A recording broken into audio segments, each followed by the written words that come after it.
Now moving to the race for U.S. Senate, a seat vacated by Senator Daniel Akaka, Congresswoman Mazie Hirono came out on top of this weekend's primary with 56% of the vote, beating former Congressman Ed Case.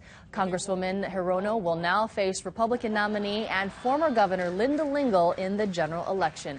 It's a rematch of the 2002 election when Lingle defeated Hirono in the governor's race. And joining us this morning is Congresswoman Mazie Hirono in studio to talk about more of her campaign. Good morning. Good morning. Thank you so much for joining us. It's always good to see you. So it's exciting for folks watching in politics. It's rematch time between you and Linda Lingle. What are you doing differently this time around? When Linda Lingle left the governorship, her approval ratings were really low, and this is why there's already been over $1 million spent, including $750,000 from the U.S. Chamber of Commerce to reform her image. It's what I call the extreme makeover. So this is not the same election. I've won my last 3 elections, including this most recent one. So going forward, this is a really critical election for Hawaii and our country. And what's at stake is really the control over the U.S. Senate.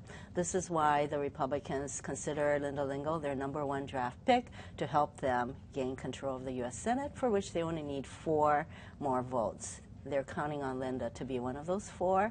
And what that would mean for Hawaii would mean that they would repeal Obamacare and thereby harm millions of seniors and young people who are already benefiting from Obamacare.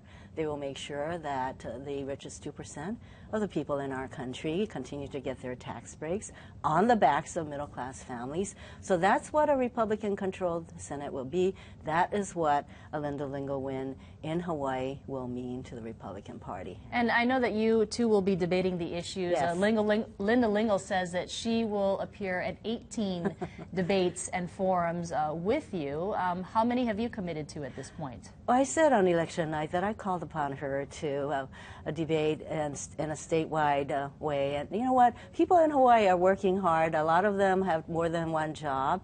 And I don't think that they consider me and Linda Lingle debating every 4 days or so to be particularly helpful. We will engage in statewide debates so that people will be able to really understand what's at stake. And what they're looking for is a U.S. Senator who shares their values, who will fight for them, who stands with them. And I'm talking about seniors, I'm talking about middle-class families, I'm talking about Native Hawaiians. When you talk to some small business owners, they say, hey, you know, we're not wealthy, we're not rich, but we're worried that if we vote for a Democrat, that our taxes could increase. So what can you say to make things more fair for small business owners as well? Well, the fact of the matter is that I was in Washington, D.C. a week or so ago to once again vote against the tax cuts that the Republicans in the House proposed that would actually raise taxes for, you know, just to keep taxes low for the richest 2% in our country.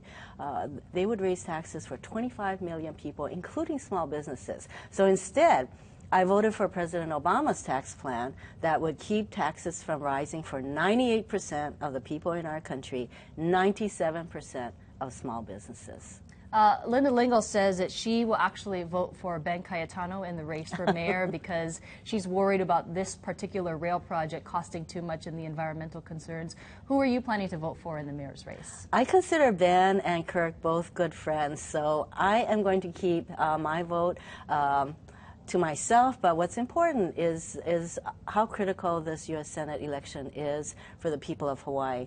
And I say that the people of Hawaii want someone who shares their values, who will fight for them on protecting Social Security, Medicare, and who will not be supporting the extension of tax cuts for the richest people in our country. Congresswoman, are you worried about the rail project as is? Well, you know what? Our entire congressional delegation supports rail as a choice for people, and I know that the people of Oahu will make a decision. My job as a member of Congress is to make sure that as long as rail is on track on Oahu, that every dime from the federal government that should come to help us pay for that comes to Hawaii. All right, Congresswoman Hirono, thank you so much for joining us. I appreciate it. Aloha. And Republican nominee Linda Lingle joined us for an interview yesterday. So to see that interview again or this one with Congresswoman Mazie Hirono, you can just head to the top section of our website, KITVtop.com. It's the top video section. It is 6:38. We'll be right back.